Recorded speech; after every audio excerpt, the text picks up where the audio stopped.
മകരപ്പൊങ്കാല സമർപ്പണം നടത്തി. വള്ളികുന്നം ദൈവപുരയ്ക്കൽ ദേവീക്ഷേത്രത്തിലാണ് പൊങ്കാല നടത്തിയത്. വള്ളികുന്നം ദൈവപുരയ്ക്കൽ ദേവീക്ഷേത്രത്തിലാണ് മകരപ്പൊങ്കാല നടന്നത്. ക്ഷേത്ര മേൽശാന്തി മൃത്യുഞ്ജയൻ നമ്പൂതിരി പണ്ടാര അടുപ്പിൽ തീ പകർന്നു.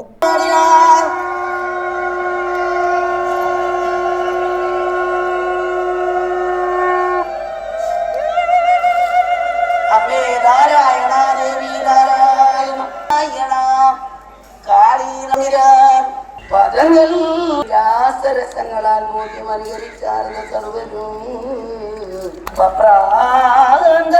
ഹരേ നാരായണ വപ്രാന്ത നാനാവിധപ്രഭമായ.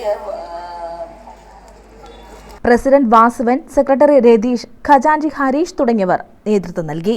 ദൈവപുരയ്ക്കൽ അമ്മയുടെ തിരുവുത്സവത്തിന്റെ ഭാഗമായിട്ടുള്ള പൊങ്കാല ചടങ്ങ് ഫെബ്രുവരി 14-ാം തീയതി ചൊവ്വാഴ്ച ക്ഷേത്രത്തിൽ വെച്ച് നടത്തപ്പെടുന്നു. കഴിഞ്ഞ നൂറ്റാണ്ടുകളായി നടത്തിവരുന്ന പൊങ്കാല ഈ വർഷവും പൂർവാധികം ഭംഗിയായി നടത്തപ്പെടുന്നു. അതിന്റെ ഭാഗമായിട്ടുള്ള പൊങ്കാല ചടങ്ങുകളാണ് ഇപ്പോൾ ഇവിടെ നടന്നുകൊണ്ടിരിക്കുന്നത്. നിരവധി ഭക്തർ ചടങ്ങിൽ പങ്കെടുത്തു.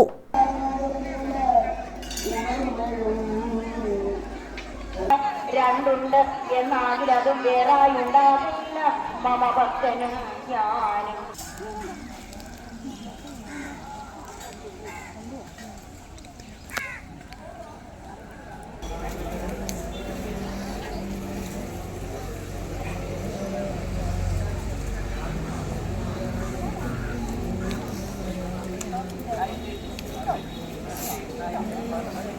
ഓം ശ്രീ കൃഷ്ണായ പരബ്രഹ്മണേ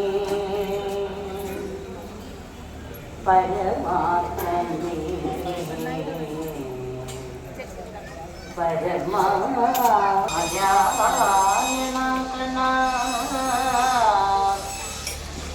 ഭഗവാനേ സർവർക്കും സർവവേദം വേദിപ്പാരരുക്കാവുന്നതും ഭവാൻ കേൾക്ക. News bureau, Vallikunnam.